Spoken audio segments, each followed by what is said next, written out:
Mr. President, I sit on the Judiciary Committee and was present for the confirmation hearing of Pam Bondy in her quest to be Attorney General of the United States. And I have to say that there is a lot to admire.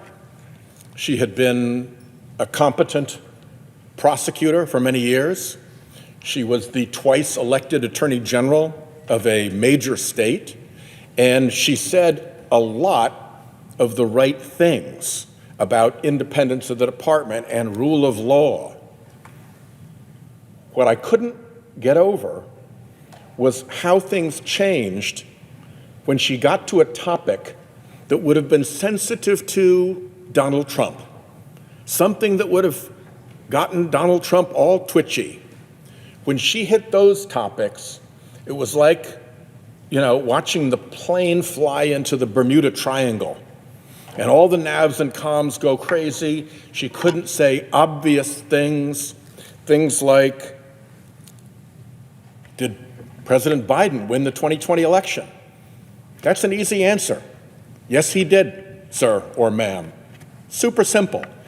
When she can't say that, that's a sign. When she told us that there'd been a peaceful transfer of power, a room full of senators who had to flee this chamber because of the violence of January 6th and go and shelter in a secret location, and she had to tell us that there had been a peaceful transfer of power. Again, haywire. No predication, she said. She couldn't say there was no predication to go after somebody like Liz Cheney or Jack Smith. Predication is the key to being able to open a case like that. The predication is pretty apparent, or its lack is pretty apparent, and she could not agree that there was no predication to open a case. And last, she pretended that the candidate for FBI did not have an enemies list. He had an enemies list. He published his enemies list. He said that the people on his enemies list were criminals. He said that now it's time to go on the manhunt for the enemies that he identified on the enemies list. So when she can't state the obvious, it causes real concern. And it causes real concern because of the lawlessness of this administration already demonstrated in the first 2 weeks. She got a lot of questions about pardons. Would she support violent offenders in the January 6th attack on the Capitol being pardoned? And we were chastised for having asked such questions by our Republican colleagues who said, you're asking her ridiculous hypotheticals. That will never happen. Jim Jordan, that wouldn't happen. President would never do that.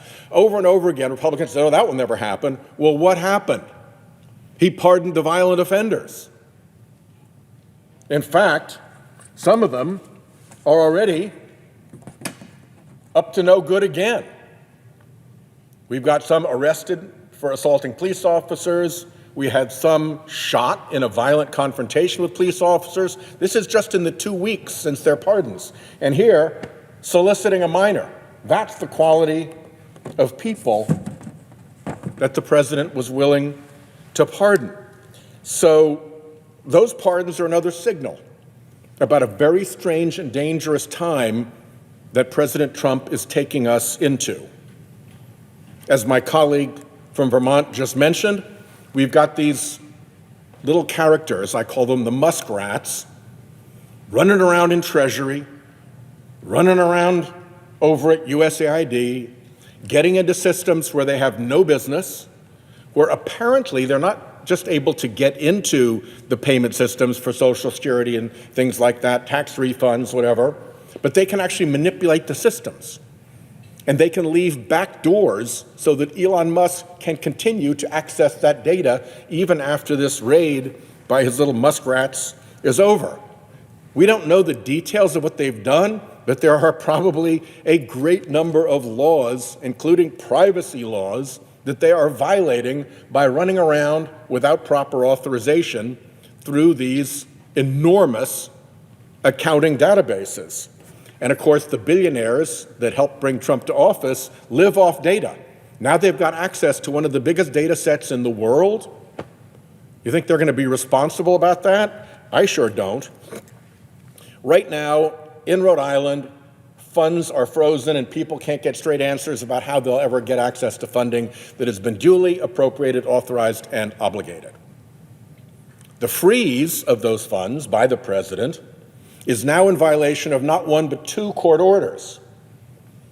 So the lawlessness is apparent, whether it's the muskrats running around in Treasury looking at everybody's files, or whether it's court orders being patently violated, or whether it's violent offenders being pardoned so they can go out and solicit minors again.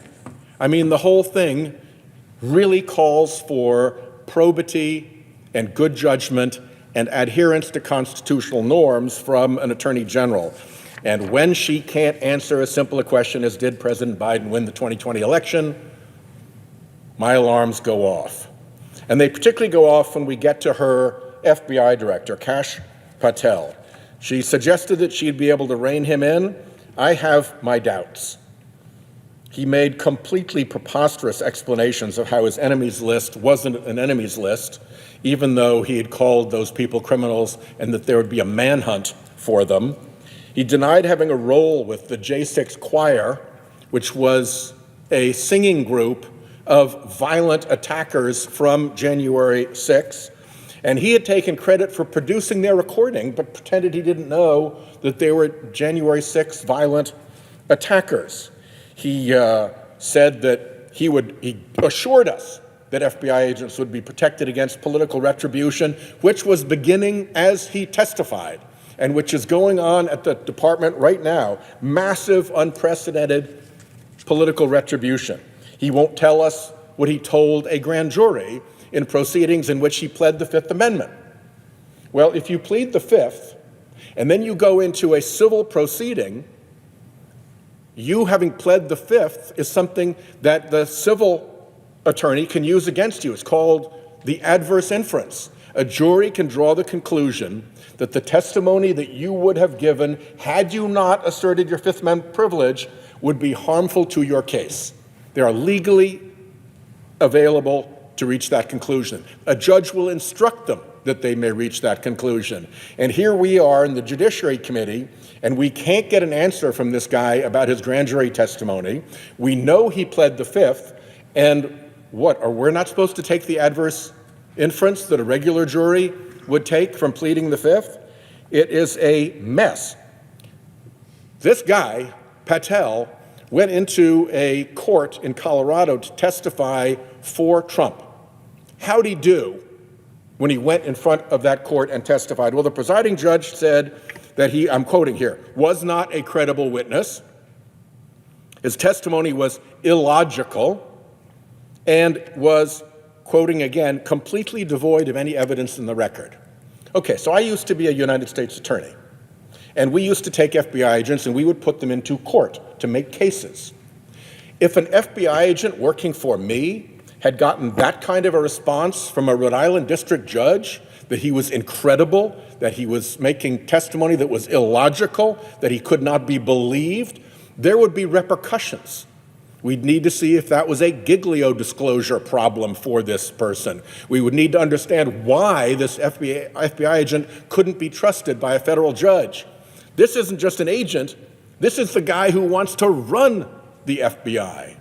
So to trust Pam Bondy to rein in a character like this, who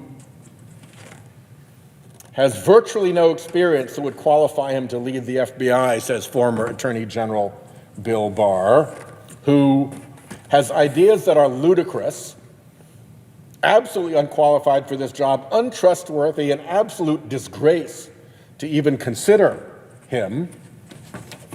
A guy who ran